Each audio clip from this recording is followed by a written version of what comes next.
Welcome back to another Makeover Monday on the Craftsman's Works.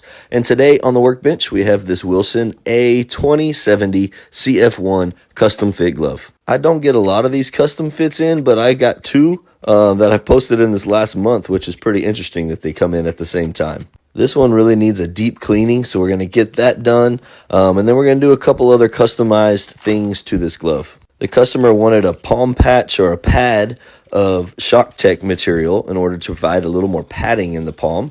So we went ahead and get that pad in there.